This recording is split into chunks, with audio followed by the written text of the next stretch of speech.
Good morning. Kurt, it's great to have you here at ETS today. Thank you so much for having me. It's such an honor to be with you this morning. So you're Teacher of the Year. There are like 3 million teachers in America, and you're like the one.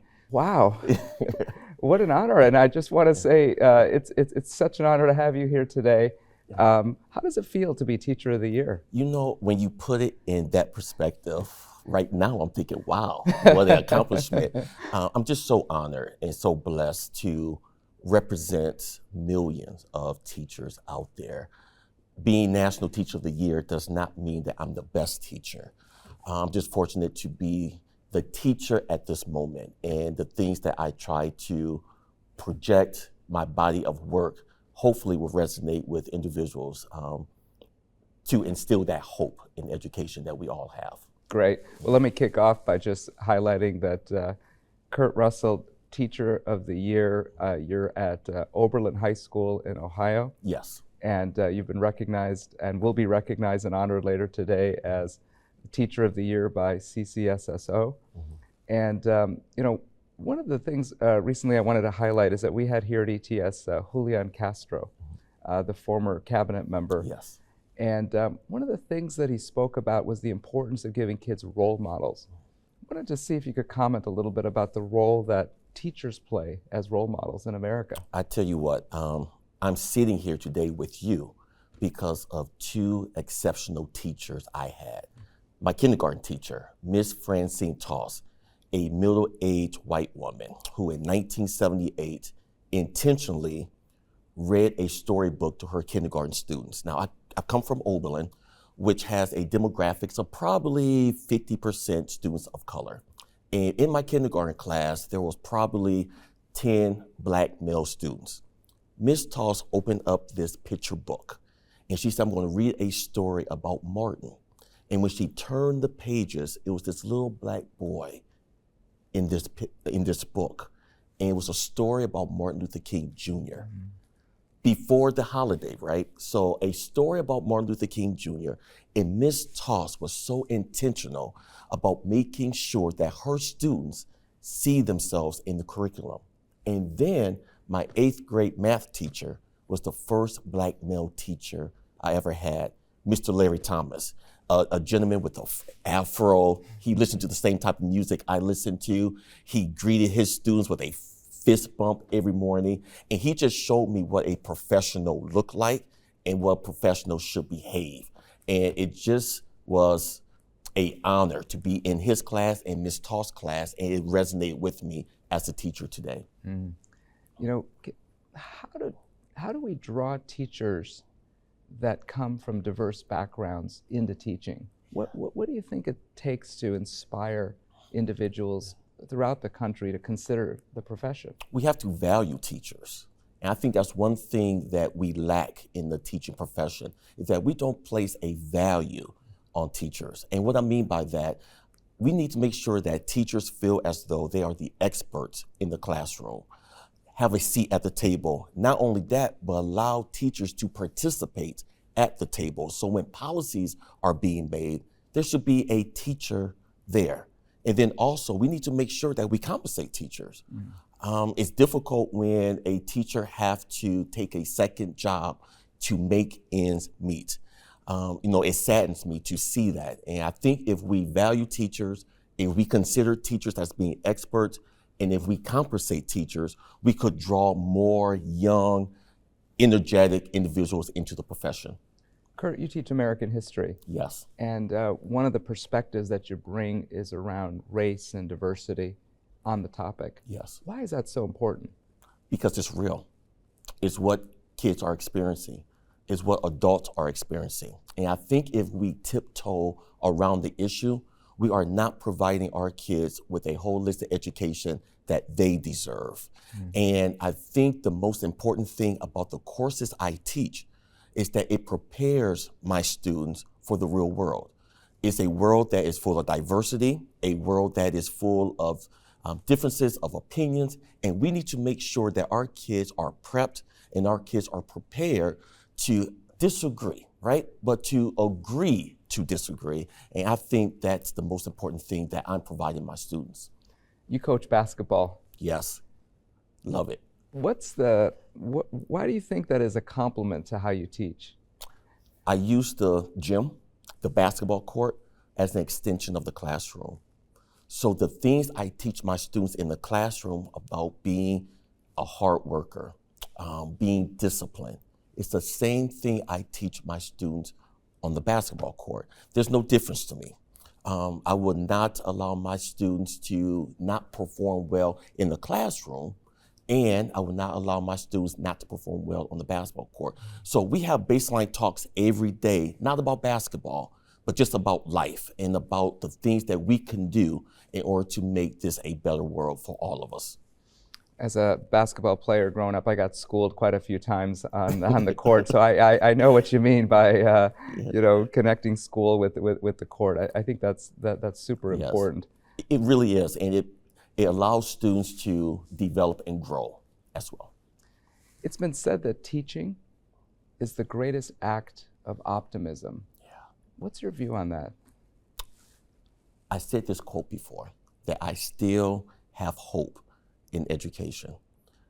Every person has a story, and I believe that story started with a teacher, that all of us could really highlight a teacher that made a difference in our lives. It was Miss Toss, it was Mr. Thomas for me. And for others, it could have been their ELA teacher, it could have been their Spanish teacher, their history teacher. So that's why I'm so optimistic about education, because all of us are sitting here, standing here on the backbone of a great educator. And that has never changed, and it will never change as well. They say that teaching is the first of all professions because it's the beginning of all other professions. Yes, it is. And that sense of optimism that you're sharing today is just so inspiring, Kurt. It is. It's just so inspiring. And teaching is a heart and a head profession, right? And so as long as we have both, I have great optimism about this profession. About heart and head, 2 weeks from this week is November 8th, the election. Yes. And, in our country, we've got a discourse around democracy, Yes. the future of democracy that's underway. One of the key areas that we at ETS have been reflecting on is the role of civics education. And how do we reimagine it, foster it, reinforce it?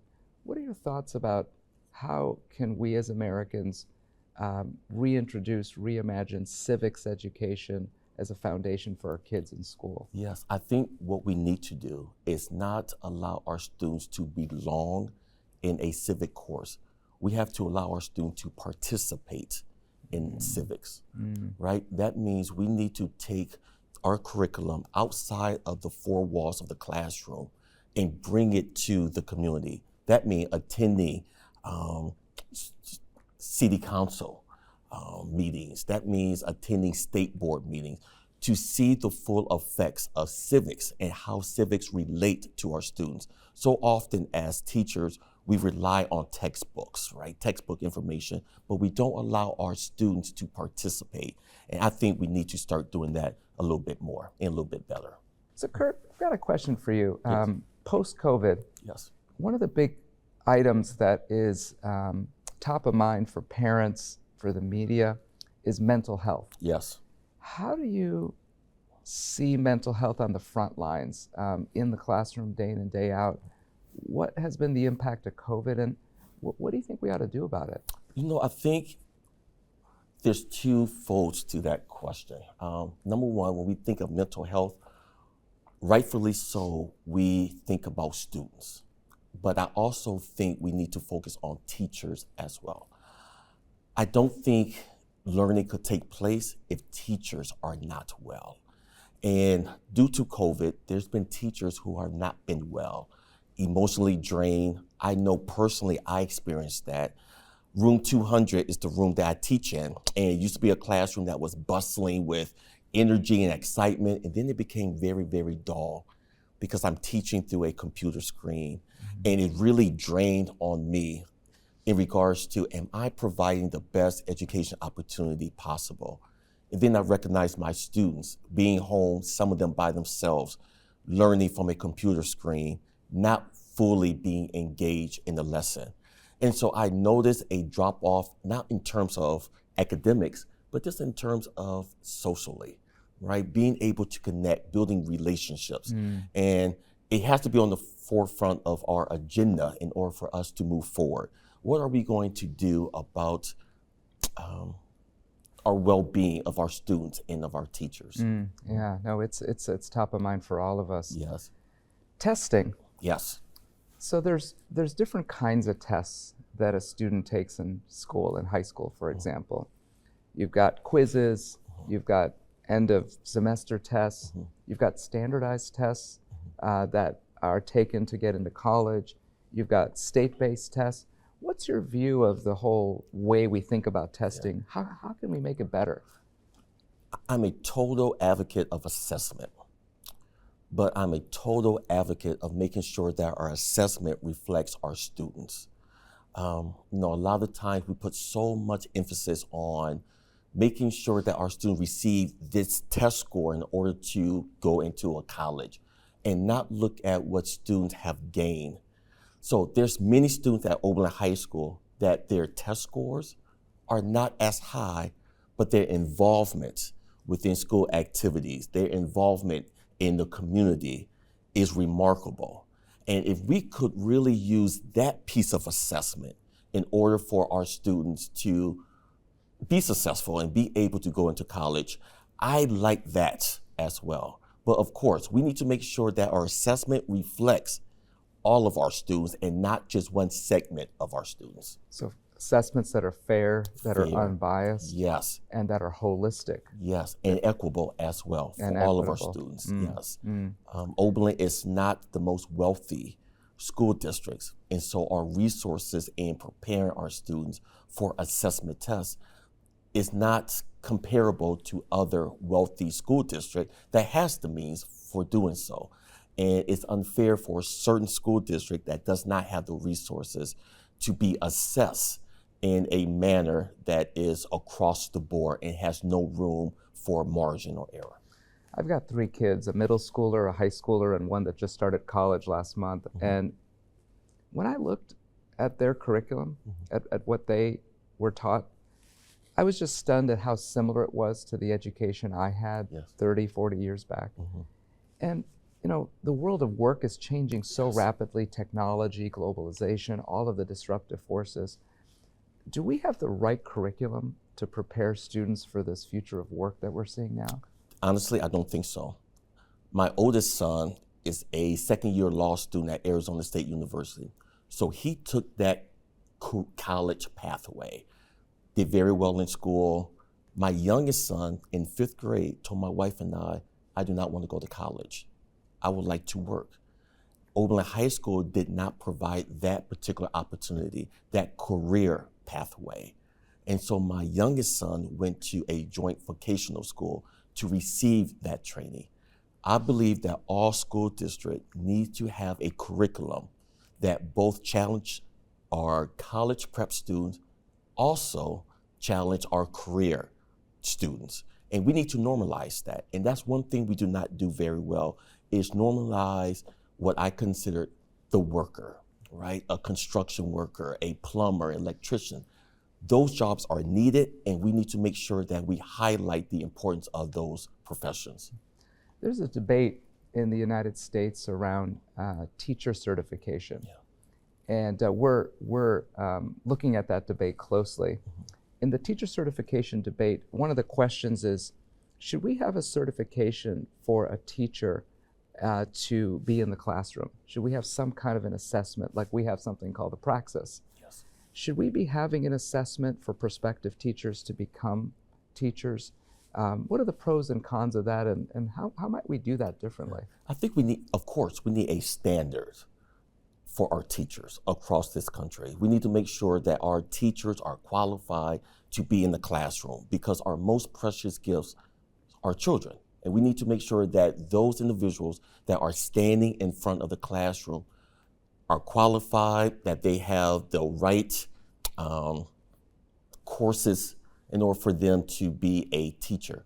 But at the same time, we also need to look at those individuals that did not go the education pathway, those individuals who are businessmen today, businesswomen today, those individuals that work for the government that would like to go into teaching, to use that experience that they gained, that real life experience, and allow some of that to be a qualification for them to be in the classroom. So we need to look at how we could get more qualified individuals in the classroom, but at the same time hold our standards for teachers.